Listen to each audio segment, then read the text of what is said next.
ஆண்டவர் உங்களோடு இருப்பாராக. மார்க் எழுதிய தூய நற்செய்தியிலிருந்து வாசகம். மார்க் எழுதிய நற்செய்தி அதிகாரம் 9 இறை திருவசனங்கள் 38 தொடங்கி 40 முடிய.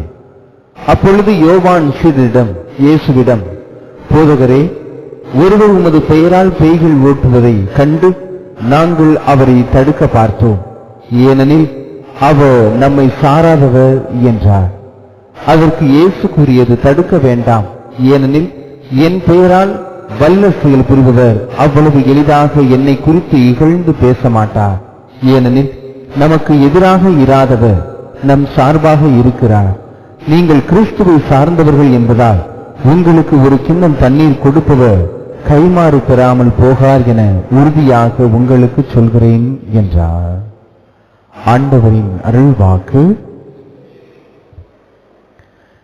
திரு இயேசு கிறிஸ்துவில் பிரியமானவர்களே, இன்றைய முதல் வாசகத்திலே ஞானத்தை தேடக்கூடிய அன்பர்களுக்கு அது கிடைக்கும் என சொல்லப்பட்டிருக்கிறது.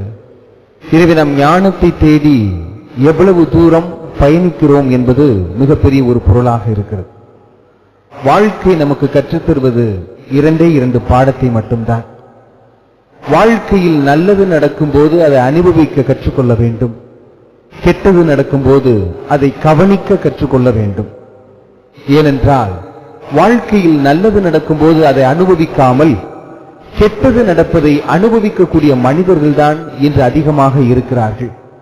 எப்படி என்றால், உணவை மருந்தாக எடுக்காமல் மருந்தை உணவாக எடுக்கக்கூடிய மனிதர்கள்தான் இந்த உலகத்தில் அதிகமாக இருக்கிறார்கள்.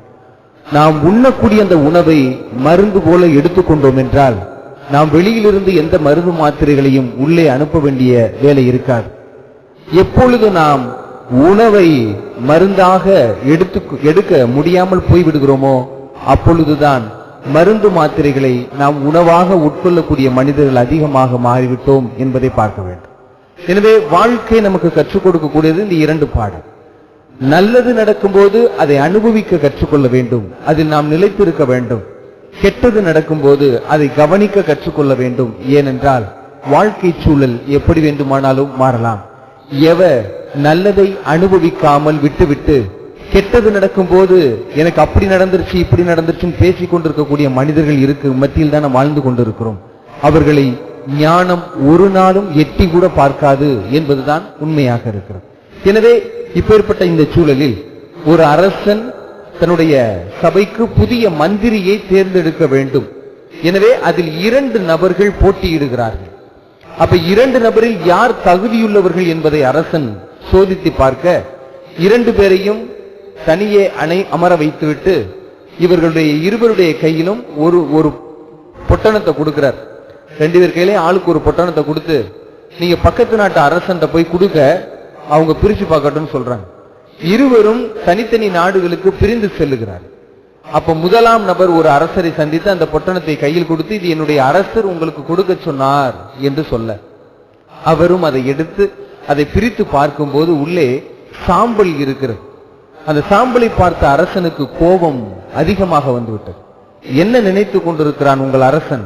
எனக்கு என்ன சாம்பலை பரிசாக கொடுத்திருக்கிறானா என்று கேட்கும் போது அந்த முதல் நபர் அரசனை பார்த்து சொன்னாராம், ஆம், என்னுடைய அரசன் வலிமை வாய்ந்தவன், நீங்கள் எல்லாம் சாம்பலுக்கு சமம் என்பதை என் அரசன் உணர்த்தி காட்டியிருக்கிறான் என்று சொன்னார். 2ஆம் நபர் வேறு ஒரு நாட்டில் உள்ள அரசனை சந்தித்து அவருடைய கையில் உள்ள பொட்டணத்தை கொடுத்திருக்கிறார். அந்த அரசன் பிரித்து பார்க்கும்போது அதிலும் சாம்பல் தான் இருந்திருக்கு. உடனே அந்த அரசன் கேட்கிறான், இது என்ன சாம்பலை கொண்டு வந்திருக்கிறாய்? உன் அரசன் என்ன முட்டாளா என்று கேட்கும் போது அந்த நபர் சொன்னாராம், இல்லை, என் அரசன் உங்களுடைய உலக அரசுகள் அனைத்தும் சமமாக சமாதானமாக இருக்க வேண்டும் என பூஜை செய்தார்.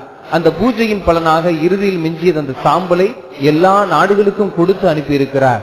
நானும் உங்களுக்கு கொண்டு வந்திருக்கிறேன், இதை தாங்கள் ஏற்றுக்கொள்ளும்படி எங்களுடைய அரசர் கேட்டுக்கொண்டிருக்கிறார் என்று சொன்னாராம். உடனடியாக 2ஆம் அரசர் அதை பெரும் மகிழ்ச்சியோடு எடுத்து அந்த சாம்பலை வைத்து மிகப்பெரிய ஒரு விழா நடத்தினாராம். முதலாம் நபரோ தன்னுடைய அரசருடைய பெருமையை பேசியதனால் அவரை கட்டி நைய புடைத்து அனுப்பிவிட்டார்கள் என்பதை பார்க்கும். இறுதியாக அரசன் 2ஆவதாக ஞானத்தோடு செயல்பட்ட அந்த மனிதரைத்தான் தன்னுடைய அமைச்சரவையில் ஒரு மந்திரியாக அமர்த்துவதை நாம் பார்க்கிறோம். இன்று நாம் எப்படிப்பட்டவர்களாக இருக்கிறோம்? முதலாம் மனிதரை போல தற்பெருமை பேசக்கூடிய, நம்முடைய, என்னுடைய, எனக்கு மட்டும்தான் என்று பேசக்கூடிய அந்த மனிதர்களை போல் இருக்கிறோமா? இல்லை இரண்டாம் நபரை போல சமாதானத்தை பகிர்ந்து கொள்ளக்கூடிய நபராக இருக்கிறோமா? ஞானம் என்பது சண்டையிடுவதல்ல, சமாதானப்படுத்துவது. எனவே ஞானம் என்பது நம்மை பிறருடன் மட்டும் சமாதானப்படுத்துவதல்ல, நம்மை நம்முடனும் சமாதானப்படுத்த வேண்டும் பல சூழ்நிலைகளில்.